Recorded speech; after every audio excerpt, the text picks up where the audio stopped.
सिंह को 6 साल लगे फतेह हासिल करने में। फतेह के बाद चौमू सामोद के ठाकुर मनोहर दास ने अफरीदी, रोशनिया, यूसुफ जई, तारिकी और गौरी कबीलों के अलग अलग रंग के झंडों को मिलाकर राजा मान सिंह को सौंप दिया, जिससे आमेर का अपना पंचरंगी झंडा बना।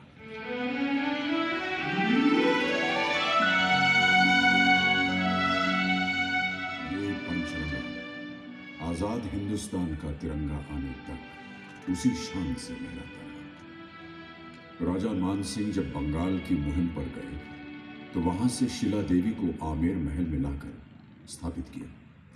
शिला देवी के लिए राज परिवार की मान्यता हमेशा दीवान की शान झलकती नजर आती है। उन्हीं के दरबार में बिहारी लाल हर रोज एक दोहा पढ़ते थे और एक अशरफी पाते थे। चित्त की गति समझे नहीं।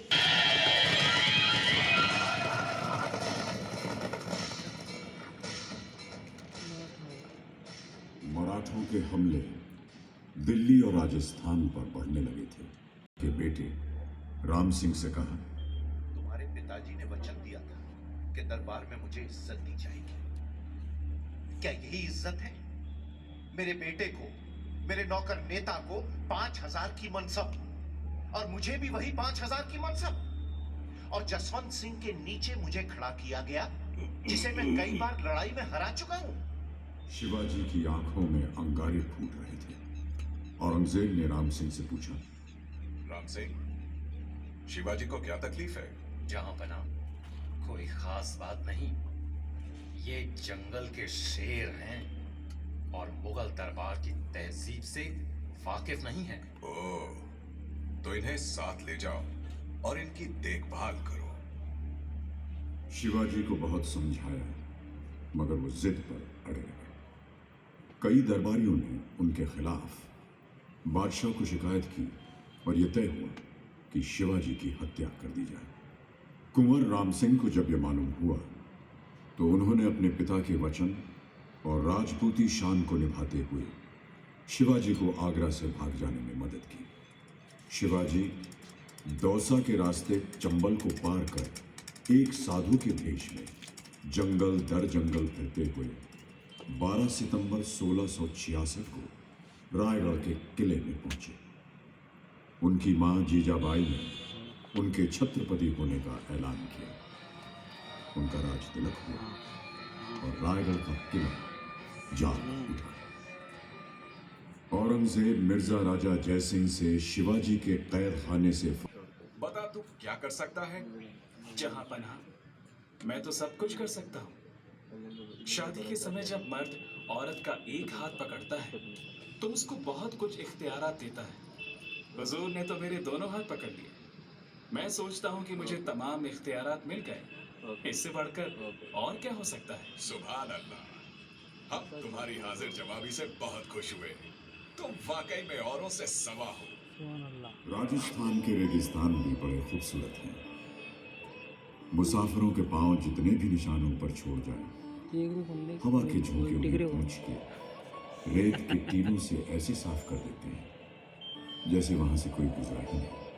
इसीलिए जब सवाई जयसिंह द्वितीय आमेर की हुकूमत संभाली तो उन्होंने राजधानी आमेर के अलावा एक और महफूज जगह पर बदलने का इरादा कर लिया। 18 नवंबर 1727 को एक नए शहर की नींव डाली गई, जयपुर।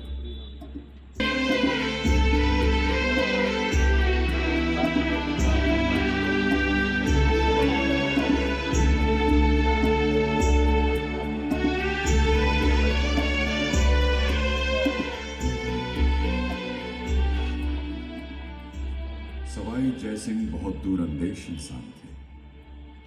जयपुर हिंदुस्तान का पहला प्लान्ड शहर है जो एक खास खाके के अनुसार बना है। जयपुर की शान आज भी जयपुर जैसी है। हिंदुस्तान के सर पे दस्तार की तरह सजा है। सवाई जयसिंह को ज्योतिष गणित और साइंस में बहुत दखल था।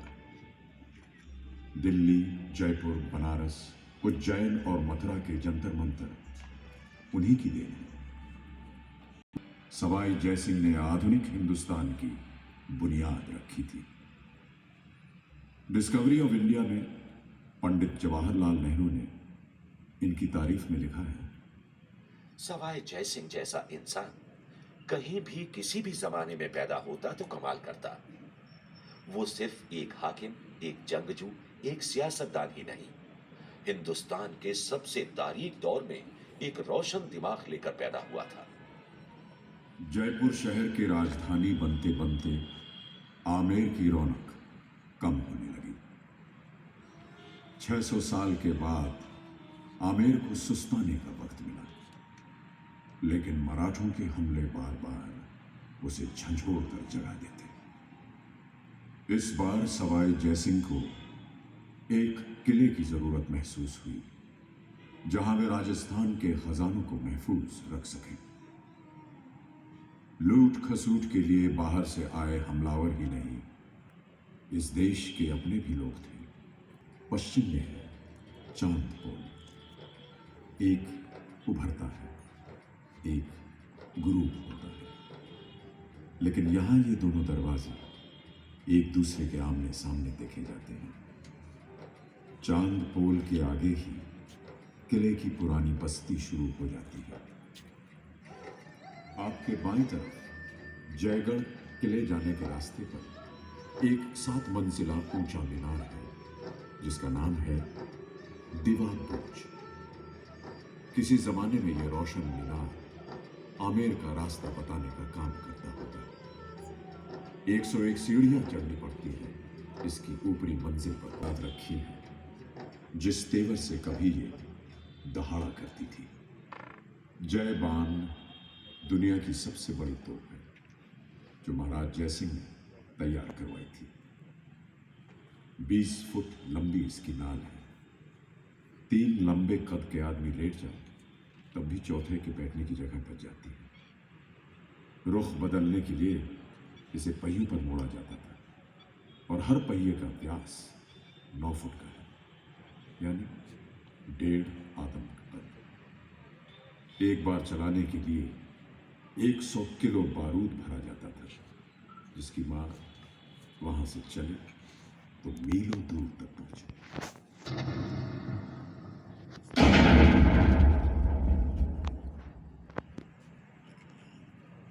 माजी को संभाले, अतीत को गले लगाए, आमेर तन्हाई में खोने लगा। गिरती दीवारों को गारा सीमेंट तो फिर लग जाता था, पर आती जाती बदलती सरकारों ने इसकी तन्हाई पर कोई गौर नहीं किया। मंदिरों की पूजा पाठ तो चलती रही, लेकिन हुक्मरानों की आमोदरफ्त जयपुर तक ही महदूद रह गई। राजधानी अब जयपुर थी।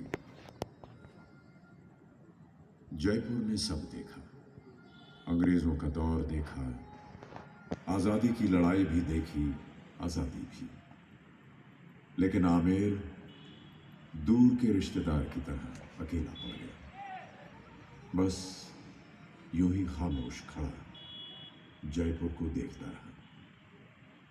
जयपुर को हिंदुस्तान के सर पर दस्तार की तरह सजते देखा, लेकिन अपनी उदासी को कहां छुपाता। वक्त की बहुत गर्द गिरी सर पे। 2 सदियां गुजर गईं। हुक्मरान आए और चले गए। आखिरकार हिंदुस्तान में लोकतंत्र का दौर आया। आमेर फिर भी इंतजार करता रहा, कोई आएगा। कोई आया। सन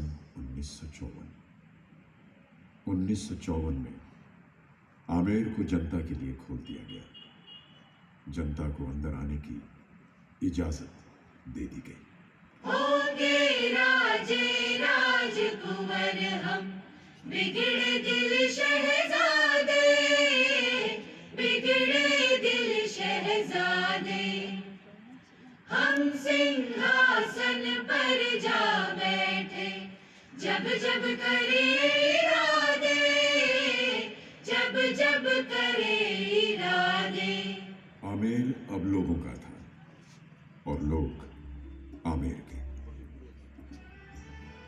आमेर को आज भी याद आता होगा वो जमाना जब सुबह सुबह शिला माता के मंदिर में आरती की घंटियों और शंख की आवाज सुनाई देती थी। श्लोकों का पाठ, अकबरी मस्जिद से आजान, जहां बजता था शंख वहां होती थी आजान। नक्कार खाने से शहनाई की भैरवी, वो दरबारियों की चहल पहल, हाथियों की चिंगार, वो घोड़ों का हिरहिलाना, वो चौबदार की आवाज, बाअदब, बामुलाहिजा होशियार सूर्यवंश आमेर नरेश महाराज मानसिंह जी पर हार रहे हैं। वो राजा का दरबार में नामुदार होना, वो सियासती बातें, वो रानियों की किलकारी, वो जनाने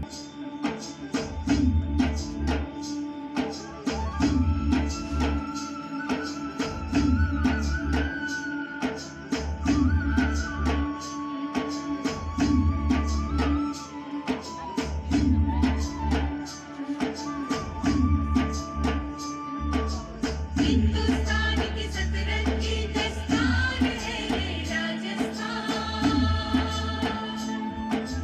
हिंदुस्तान की सतरंगी दस्तान है ये राजस्थान। सदियों लंबा साफा इसका, सदियों लंबा साफा इसका, पंजरंगी पहचान। पधारो राजस्थान, पधारो राजस्थान, पधारो राजस्थान, पधारो राजस्थान।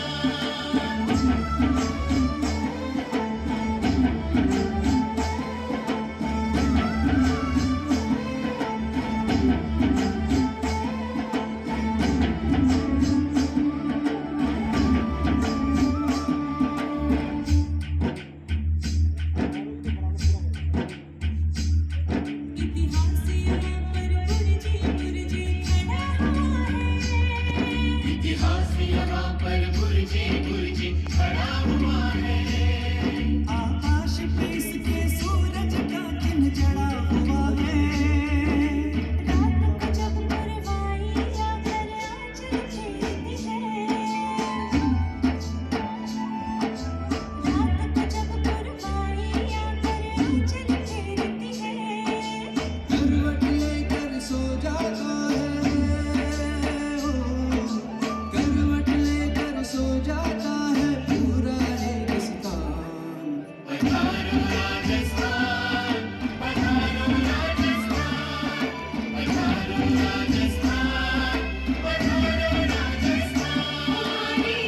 कुंवारी छीन फेराई माँ हमारी, कुंवारी छीन फेराई माँ। कोमल रंगवा भेजा श्याम, ओ रजनी कोमल रंगवा भेजा श्याम।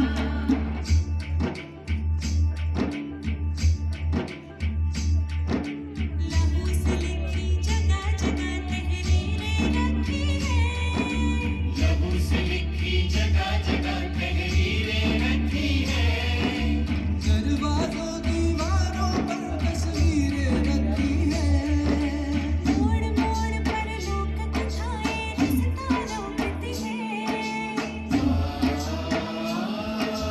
मोड़ मोड़ पर लोक कथाएं रसता रोकती है। पोथी खोलो तो खुलते हैं, हो पोथी खोलो तो खुलते हैं वीरों के बलिदान।